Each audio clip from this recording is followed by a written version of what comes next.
আসসালামু আলাইকুম রহমতুল্লাহ। সবাই কেমন আছেন? আশা করি ভালো আছেন। যাক আলহামদুলিল্লাহ, আজকে আপনাদেরকে দেখাবো সৌদি আরবের রিয়াদের সাগেরা এরিয়ার এক টুকরো বাংলাদেশ। মনে হয় যেন সেম বাংলাদেশ। সকালবেলা কুয়াশায় ঢাকা ঘাসগুলা এবং যে বীজতলা দেখতেছেন মানুষের যারা শাকসবজি বা ফলমূল এগুলো করে, দেখেন আপনারা, মনে হয় যেন বাংলাদেশের একটা গ্রাম। কত সুন্দর দেখাচ্ছে, মাশাআল্লাহ। তো এগুলো রেডি করে রাখা হয়েছে, কয়েকদিন পরে ইনশাল্লাহ বীজ বপন করা হবে। আর এখানে পাশে দেখতেছেন ঘাস, আমাদের দেশে যেরকম যাদের ফার্ম আছে ঘাস চাষ করে, ওইখানেও দেখেন ঘাস চাষ হয়েছে গরু এবং ছাগলের জন্য, বকরিদের জন্য। সুবহানাল্লাহ। মরুভূমির দেশে সবুজ শ্যামল। আল্লাহ তাআলা বলেছেন অনেক দিন আগে কোরআনে যে মরুভূমি একদিন সবুজ ঘাসে পরিণত হবে, সবুজ শ্যামল হয়ে যাবে। তাই পরিণতি আস্তে আস্তে ওই দিকেই যাইতেছে। দেখুন আপনি, সেম আমাদের বাংলাদেশের যারা বাড়ির আশেপাশে শাকসবজি করে ওই রকমই দেখাচ্ছে। তো দেখুন এবং কমেন্টস করবেন কেমন লাগলো। এটা হলো সৌদি আরবের রিয়াদের সাগেরা এরিয়া, সাগেরা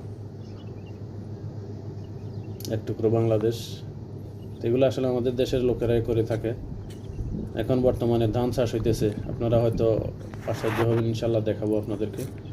বর্তমানে সৌদি আরবের মরুভূমির মধ্যে ধান চাষ হইতেছে।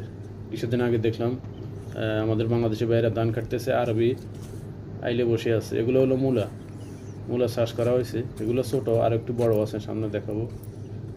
মানে আমাদের দেশে যে মূলা করা হয়, আমাদের দেশে তো কেল করে লাইন করে করা হয়, এখানে মানে এলোমেলোভাবে করা হয়, কারণ এখানে শাকটা বেশি খায় মূলার থেকেও। তো এখানে মূলাও আছে। এখন যেগুলো দেখতেছেন এগুলো হলো বড়, এগুলো অলরেডি কাট হয়ে গেছে।